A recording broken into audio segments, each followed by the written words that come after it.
ಆತ್ಮೀಯ ಮಿತ್ರರೇ ನಮಸ್ಕಾರ. ಇವತ್ತು ನಮ್ಗೆ ತುಂಬ ವಿಶೇಷವಾಗಿರುವಂಥ ದಿನ, ವಿವೇಕ ಮಾಲೆ ಹಾಕಿಕೊಳ್ಳುವಂಥ ದಿನ.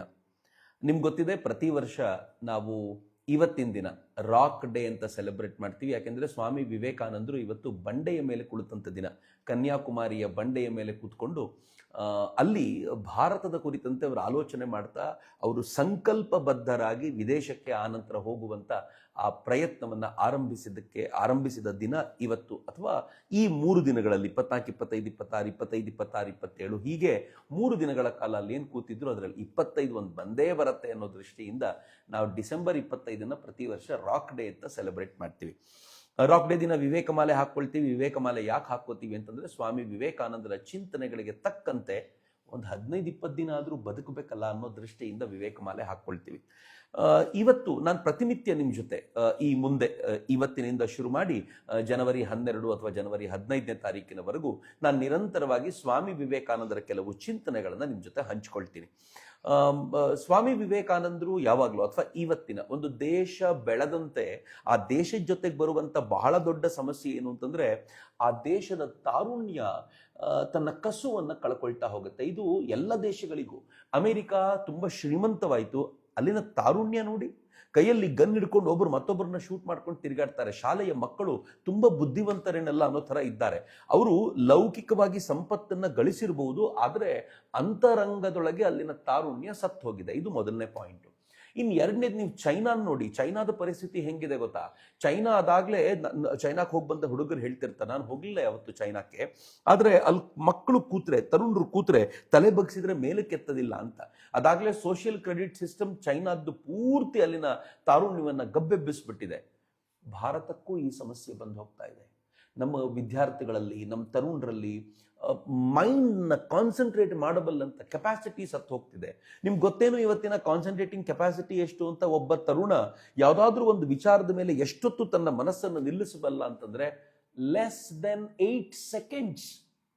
8 ಸೆಕೆಂಡಿಗಿಂತ ಹೆಚ್ಚು ಒಂದು ವಸ್ತುವಿನ ಮೇಲೆ ತನ್ನ ಮನಸ್ಸನ್ನ ನಿಲ್ಲಿಸಲಾಗದಂತ ವ್ಯಕ್ತಿ ಏನು ಅದ್ಭುತವನ್ನ ಸಾಧಿಸಬಲ್ಲ ಅಂತ ಕೇಳಿದ್ರೆ ಗೊತ್ತಿಲ್ಲ. ಮೈಕಲ್ ಫ್ಯಾರಡೆ ಬಲ್ಬ್ನ ತಯಾರಿಸೋಕ್ಕಿಂತ ಮುಂಚೆ 999 ಬಾರಿ ಫೇಲ್ ಆದನಂತೆ.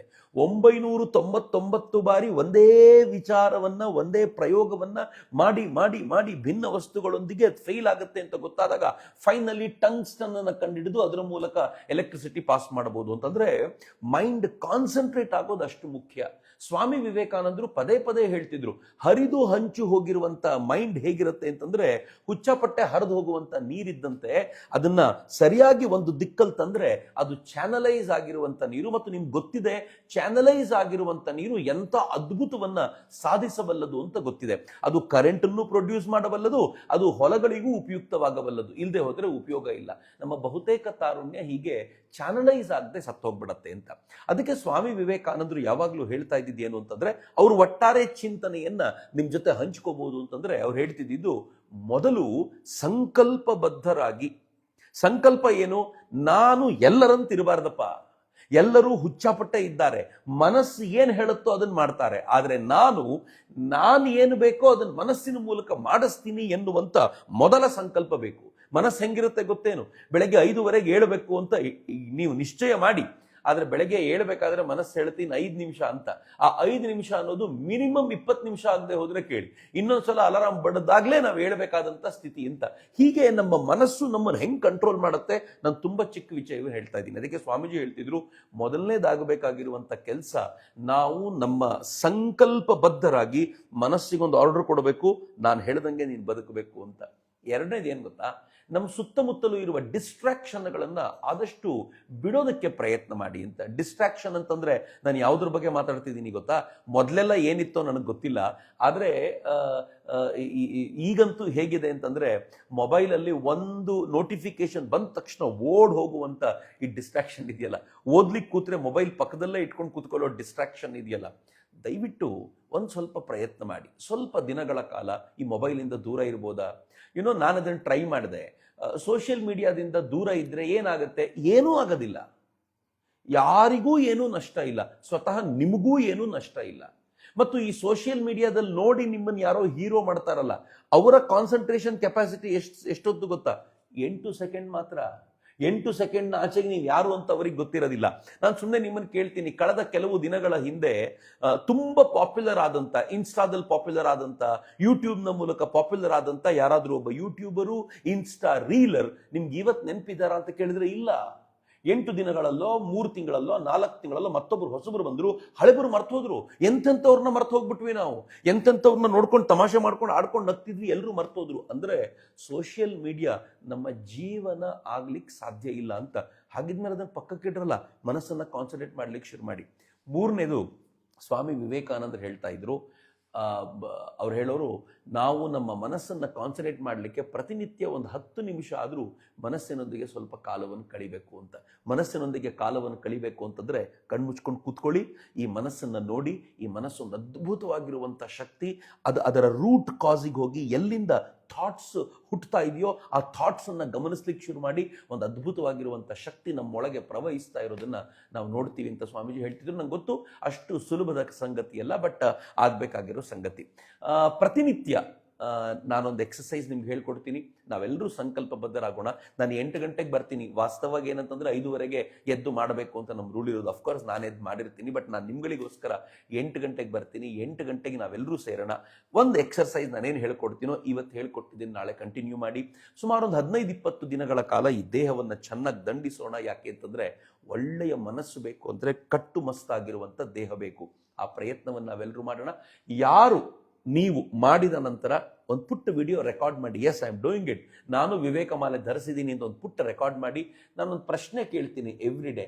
ಆ ಪ್ರಶ್ನೆಗೆ ಉತ್ತರ ಹಾಕಿ ನನಗೆ ಕಳಿಸ್ಕೊಡಿ. ನಿಮ್ಮ ಎಕ್ಸರ್ಸೈಸು ಮತ್ತು ನಿಮ್ಮ ಉತ್ತರಗಳು ಅದನ್ನು ನಮ್ಮ ಟೀಮ್ ನೋಡಿ ಯಾರೋ ಒಬ್ಬರನ್ನ ಸೆಲೆಕ್ಟ್ ಮಾಡ್ತಾರೆ. ಅಫ್ಕೋರ್ಸ್ ಅದರಲ್ಲಿ ಯಾವ ಥರದ ಫೇವರಿಟಿಸಮ್ ಏನು ಇರೋದಿಲ್ಲ, don't worry.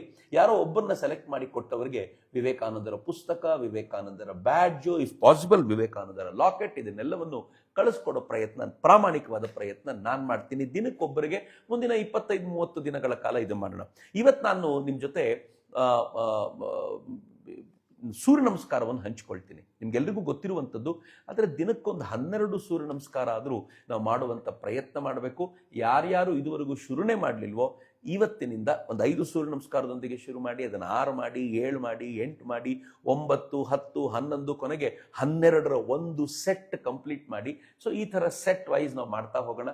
So shall we start then? ಈ ಸೂರ್ಯ ನಮಸ್ಕಾರದ ಕೊನೆಯಲ್ಲಿ ನಾನು ಪ್ರಶ್ನೆ ಒಂದು ಕೇಳ್ತೀನಿ. ಆ ಪ್ರಶ್ನೆಗೆ ನೀವು ಕೊಡುವಂಥ ಉತ್ತರ ನಿಮ್ಮ ಎಕ್ಸರ್ಸೈಸ್ನ ವಿಡಿಯೋ ಜೊತೆಗೆ ನನಗೆ ಕಳಿಸ್ಕೊಡಿ. ನಾನು ಈ ನಂಬರ್ನ ಇಲ್ಲಿ ಶೇರ್ ಮಾಡ್ತಾ ಇದ್ದೀನಿ. ಆ ನಂಬರ್ ಜೊತೆಗೆ ಇದನ್ನು ಕಳಿಸ್ಕೊಡಿ. ಸೂರ್ಯ ನಮಸ್ಕಾರದಲ್ಲಿ ಸ್ಥಿತಿ ಅತ್ಯಂತ ಪ್ರಮುಖವಾದ್ದು. 2 ಕಾಲುಗಳನ್ನು ಜೋಡಿಸ್ಕೊಳ್ಳಿ. ನಂಗೆ ಗೊತ್ತಿಲ್ಲ ನಿಮ್ಗೆ ಕಾಣ್ತಾ ಇದೆಯೋ ಇಲ್ವೋ ಅಂತ. ಸೂರ್ಯ ನಮಸ್ಕಾರ ಅಂತ ಯೂಟ್ಯೂಬ್ನಲ್ಲಿ ವಿಡಿಯೋ ನೀವು ಟ್ರೈ ಮಾಡಿದ್ರು ಸಿಗುತ್ತೆ. 2 ಕಾಲುಗಳನ್ನು ಜೋಡಿಸ್ಕೊಂಡು ನಮಸ್ಕಾರ ಸ್ಥಿತಿಯಲ್ಲಿ ನಿಂತ್ಕೊಳ್ಳಿ. ಯೋಗಕ್ಕೂ ಮತ್ತು ಜಿಮ್ಗೂ ಇರೋ ಡಿಫ್ರೆನ್ಸ್ ಏನು ಅಂತಂದ್ರೆ, ಜಿಮ್ನಲ್ಲಿ ರಿಪಿಟೇಷನ್ ಎಷ್ಟು ಅಂತ ನೋಡ್ತಾರೆ. ಯಾವುದೋ ಒಂದು ಎಕ್ಸಸೈಸ್ ಮಾಡಿದ್ರೆ 50 ಸಲ ಮಾಡು, 100 ಸಲ ಮಾಡು ಅಂತ ಹೇಳ್ತಾರೆ. ಯೋಗದಲ್ಲಿ ರಿಟೆನ್ಷನ್ ಟೈಮ್ ನೋಡ್ತಾರೆ. ರಿಟೆನ್ಷನ್ ಅಂತಂದ್ರೆ ಒಂದು ಪಾಶ್ಚರ್ ಅಲ್ಲಿ, ಒಂದು ಭಂಗಿಯಲ್ಲಿ ಎಷ್ಟು ಹೊತ್ತು ನಿಲ್ಲಬಲ್ಲೆ, ನಿನ್ನ ಉಸಿರಾಟವನ್ನ ಹೇಗೆ ಕಂಟ್ರೋಲ್ ಮಾಡಬಲ್ಲೆ ಅಂತ. ಹೀಗಾಗಿ ಯೋಗ ಯಾವತ್ತಿದ್ರೂ ಬರೀ ದೇಹಕ್ಕಷ್ಟೇ ಅಲ್ಲದೆ ಅದು ಮನಸ್ಸಿನ ಮೇಲೂ ಪ್ರಭಾವ ಬೀರುತ್ತೆ. ಜಿಮ್ ಹಾಗಿಲ್ಲ, ನಿಮ್ಮ ದೇಹವನ್ನ ಸುಸ್ಥಿತಿಯಲ್ಲಿಡುತ್ತೆ. ಬಟ್ ಯೋಗ ಅನ್ನೋದು ದೇಹಕ್ಕೂ ಮತ್ತು ಮನಸ್ಸಿಗೂ ಆಗುತ್ತೆ. ನಾನು ಜಿಮ್ನ ವಿರೋಧಿ ಏನಲ್ಲ, ಆದರೆ ಅಲ್ಲಿರುವಂಥ ಎಕ್ಸಸೈಸ್ಗಳನ್ನು ಬಳಸ್ಕೊಳ್ಳಿ.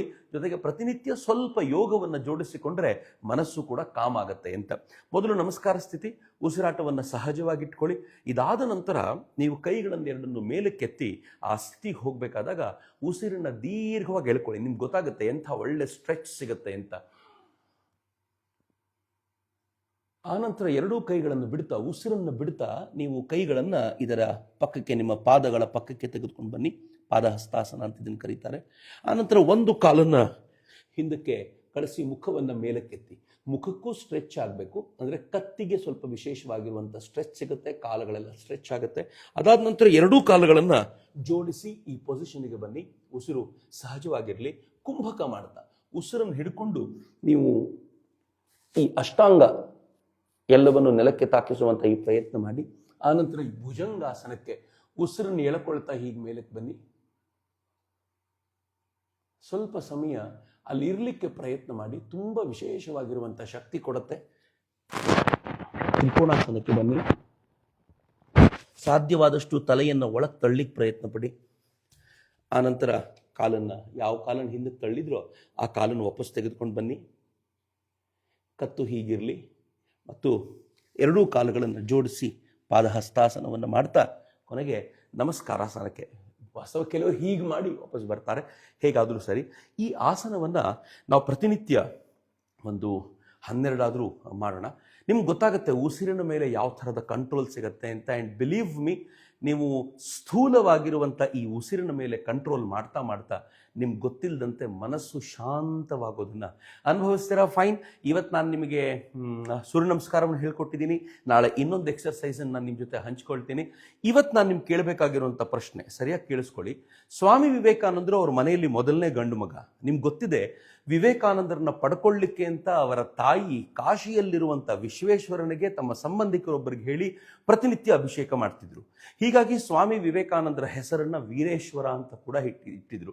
ಅವ್ರನ್ನ ಪ್ರೀತಿಯಿಂದ ಬಿಲೆ ಅಂತ ಕರೀತಿದ್ರು. ಆದರೆ ವಿವೇಕಾನಂದರಿಗೆ ತಮ್ಮಂದರು ಇದ್ರು. ಅದರಲ್ಲಿ ಒಬ್ಬ ತಮ್ಮ ಸ್ವಾತಂತ್ರ್ಯ ಹೋರಾಟದಲ್ಲಿ ಪಾಲ್ಗೊಂಡವನು ಕೂಡ. ಆ ತಮ್ಮನ ಹೆಸರೇನು ಅಂತ ಹೇಳ್ತೀರಾ? ನಾನು ನಿಮ್ಮ ಉತ್ತರಕ್ಕೋಸ್ಕರ ಕಾಯ್ತಿರ್ತೀನಿ. ಬರೀ ಉತ್ತರ ಅಲ್ಲ, ನೀವು ಎಕ್ಸರ್ಸೈಸ್ ಮಾಡ್ತಿರೋ ವಿಡಿಯೋ ಜೊತೆಗೆ ಈ ಉತ್ತರವನ್ನು ಹೇಳಿ. ನೀವು ಆದಷ್ಟು ಬೇಗ ನಾನು ಈ ನಂಬರ್ನ ನಿಮ್ಮ ಜೊತೆ ಏನು ಶೇರ್ ಮಾಡ್ಕೊಳ್ತೀನಿ ಆ ನಂಬರ್ಗೆ ಕಳಿಸ್ಕೊಡಿ. ನೀವು ಕಳಿಸ್ಕೊಟ್ಟಂಥ ಈ ವಿಡಿಯೋನ ನಾನು ನೋಡಿಕೊಂಡು ಯಾರಿಗಾದರೂ ಒಬ್ಬರಿಗೆ ನಾನು ನಾಳೆನೇ ಬಹುಮಾನ ಅಂತ ಹೇಳಿ ಘೋಷಿಸಿ ಕಳಿಸ್ಕೊಡ್ತೀನಿ. ಮತ್ತೆ ನಾಳೆ ಭೇಟಿಯಾಗೋಣ. ಅಲ್ಲಿವರೆಗೂ ನಮಸ್ಕಾರ. ವಂದೇ ಮಾತರಂ. ಜೈ ಹಿಂದ್.